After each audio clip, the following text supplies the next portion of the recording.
Bismillahirrahmanirrahim. Dear students, Assalamu alaikum. Today we are going to take our lecture number 2 on play number 3, The Oyster and the Pearl. In this lecture, we shall study short questions and pairs of words. Let's move towards questions. Question number 1 is, who is Miss Micchian? How does she feel about her job? Miss Mikchian कौन है और वो अपनी job से मुतालिक, अपनी नौकरी से मुतालिक कैसा महसूस करती है? She is a young lady, answer इसका है कि वो एक नौजवान खतून है। She teaches children in okay by the sea, वो ओके बाय द सी में जो बच्चे हैं उनको पढ़ाती है। She feels excited about her job, वो अपनी जॉब को लेकर बहुत ज़्यादा खुश है, अपनी नौकरी से मुतालिक बहुत ज़्यादा खुश है। बट शी इज़ अपसेट, लेकिन वो परेशान भी है। अपसेट मीन परेशान। At the carelessness of the school children, जो स्कूल के बच्चे हैं उनकी लापरवाही की वजह से, गफलत की वजह से ये मोहतरमा परेशान भी रहती हैं। ये क्वेश्चन बहुत इंपॉर्टेंट है, अच्छी तरह से तैयार करिएगा। नेक्स्ट क्वेश्चन है, what is Miss Mikchian looking for? Miss Mikchian किस चीज़ को ढूंढ रही है? How does she feel about the children of the town, जो कस्बे के बच्चे हैं वो उन बच्चों के मुतालिक कैसा महसूस करती है? आंसर इसका, the school children have not come to school, school के बच्चे जो हैं वो स्कूल नहीं आए। She is looking for them, और वो उनको ढूंढ रही है। She feels angry with them, वो उनसे खफा भी होती है, उनसे नाराज़ी का इजहार भी करती है। एज़ दे आर केयरलेस, और उसकी नाराज़ी की वजह यही है कि बच्चे लापरवाह हैं। नेक्स्ट क्वेश्चन है, what does Harry advise Miss Mikchian? बहुत इंपॉर्टेंट क्वेश्चन है कि हैरी मिस मिक्चियान को क्या नसीहत करता है? Harry advises her to go to a big city, Harry उसको कहता है कि किसी बड़े शहर में चली जाओ। ही आल्सो एडवाइजेज हर, वो उसको मज़ीद ये भी नसीहत करता है टू गेट मैरिड, कि शादी कर ले। And produce her own children to teach, और अपने बच्चे पैदा करे पढ़ाने के लिए। यानी कि जो कस्बे के बच्चे हैं वो केयरलेस हैं और इसको चाहिए कि शादी करे, बच्चे पैदा करे और उन बच्चों को फिर ये अपने बच्चों को जो है वो पढ़ाए, तो फिर इसके लिए आसानी हो सकती है। नेक्स्ट क्वेश्चन है, what kind of haircut does Miss Mikchian want? Miss Mikchian किस तरह की कटिंग करवाना चाहती है, अपने बाल कैसे कटवाना चाह रही है? इसके बाल घुंघराले से हैं तो वो चाह रही है कि इन घुंघराले बालों को भी काट दिया जाए या कोई ऐसी कटिंग कर दी जाए जिससे मुझे इस उलझन से छुटकारा मिल जाए। उसको यहाँ पर आंसर में देखते हैं, मिस मिक्चियान वांट्स आ पूडल हेयर कट। पूडल कहते हैं ऐसी कटिंग जो घुंघराले बालों को दी जाती है, पूडल हेयर कट ये चाहती है जी। नेक्स्ट क्वेश्चन की तरफ मूव करते हैं, what does Miss Mikchian think that a poodle haircut will do for her appearance? Miss Mikchian क्या समझती है, क्या सोचती है कि अगर ये अपने घुंघराले बालों को कटाती है तो उनके कटाने से इसकी ज़ाहरी शक्ल सूरत पर क्या असर पड़ सकता है? अपीयरेंस का मतलब ज़ाहरी जो शक्ल सूरत होती है। आंसर है इसका, शी थिंक्स दैट, वो समझती है, by having a poodle haircut, इस तरह की कटिंग करवाने से, शी वुड लुक वेल, वो बहुत अच्छी दिखाई देगी, अपारेंटली ज़ाहरी तौर पर, एंड सिंपल और सादा भी लगेगी। She wants to adjust herself to the surroundings, वो अपने आप को अपने माहौल के मुताबिक जो है वो डालना चाहती है। एडजस्ट का मतलब हम यहाँ पर डालना की सेंस में ले सकते हैं, सराउंडिंग्स का मतलब माहौल, यानी कि जिस जगह पर ये रहती है वहाँ के लोग जैसे दिखते हैं वैसा ही ये अपने आप को दिखाना चाह रही है। नेक्स्ट क्वेश्चन है, what does Clark give Harry? Clark Harry को क्या देता है, फॉर व्हाट पर्पस, और किस मकसद के लिए देता है? ये बहुत इंपॉर्टेंट क्वेश्चन है। क्लार्क हैरी को क्या देता है और किस मकसद के लिए देता है? आंसर इसका, Clark gives Harry 3 $10 notes.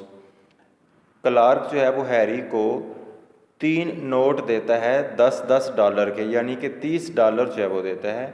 He asks him to give the money to Clay, वो कहता है कि ये जो रकम है क्ले को दे देना। And ask him to take it, और उसको ये भी कह देना कि वो ये रख ले। Take it to home to his mother, और अपनी माँ को जाकर ये दे दे। क्लार्क इसकी मदद करना चाह रहा है पैसों की मदद से, पैसों की वजह से। नेक्स्ट क्वेश्चन है, what did clay find near black rock? Clay को उस काली चट्टान के नज़दीक से क्या मिलता है? What does he believe in the oyster? और वो ओस्टेयर के ऊपर क्या यकीन रखता है? वो ओस्टेयर यानी उस सीपी या गूंगे से मुतल्लिक उसका क्या ईमान है, क्या समझता है उसके बारे में? How much is it worth? और उस सीपी की उसके नज़दीक कीमत, काबिलियत कितनी हो सकती है? ये क्वेश्चन को डिफरेंट तरह से पूछा गया है, बहुत इंपॉर्टेंट क्वेश्चन है। He found an oyster there, यहाँ पर एंड लिखा हुआ है, एन होना चाहिए। He found an oyster there, उसको वहाँ से एक सीपी मिली। ही बिलीव्स दैट, और उसका यकीन है, there is a big pearl in the oyster, कि इस सीपी के अंदर बहुत बड़ा एक मोती, बहुत कीमती मोती हो सकता है।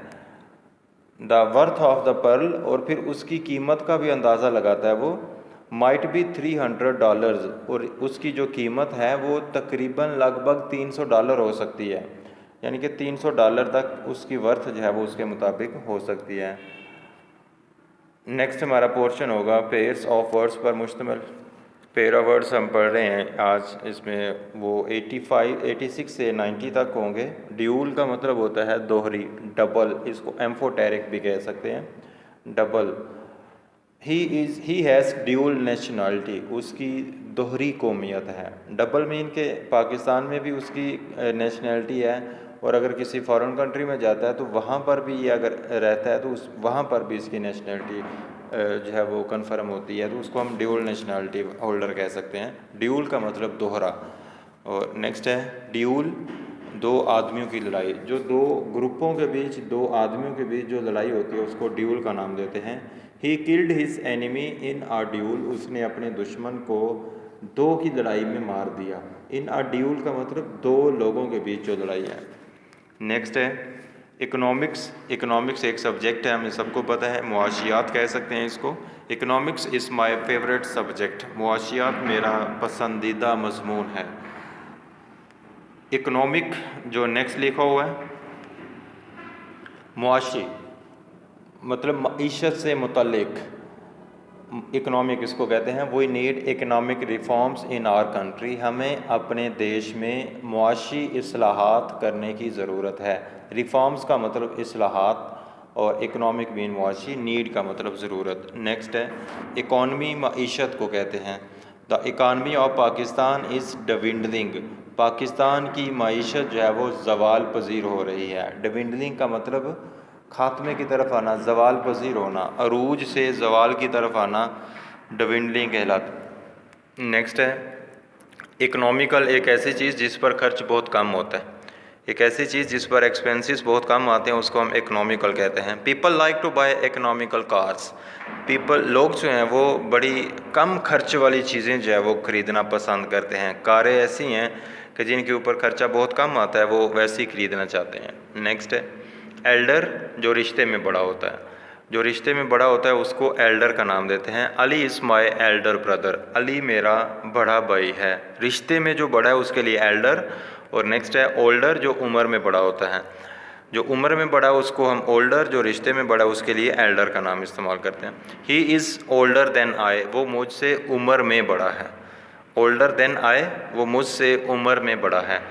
नेक्स्ट है एलिजिबल, ये जो हम पढ़ रहे हैं पेयर्स ऑफ वर्ड्स, ये बहुत इंपॉर्टेंट हैं पेपर के पॉइंट ऑफ व्यू से, तो इनको बहुत अच्छी तरह से ज़हननशीं करना है। एलिजिबल का मतलब अहल होना, अहलियत होना, किसी काम के करने के काबिल होना, इसको हम एलिजिबल कहते हैं। मसलन you are eligible to join this class, you are eligible for this post, इस तरह के डिफरेंट सेंटेंसेस हम बना सकते हैं। He is eligible to join our company, वो हमारी कंपनी में शामिल होने की अहलियत रखता है, हमारी कंपनी में शमूलियत इख्तियार करने के अहल है, eligible.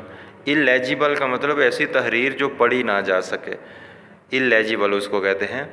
His hand writing is illegible, उसकी लिखाई राइटिंग ऐसी है कि उसको पढ़ना मुश्किल है, पढ़ी नहीं जा सकती। नेक्स्ट, ये तो हमारा आज का जो लेक्चर था जिसमें हमने प्ले नंबर 3 के शॉर्ट क्वेश्चंस और इसमें हमने पेयर्स ऑफ वर्ड्स पढ़े हैं।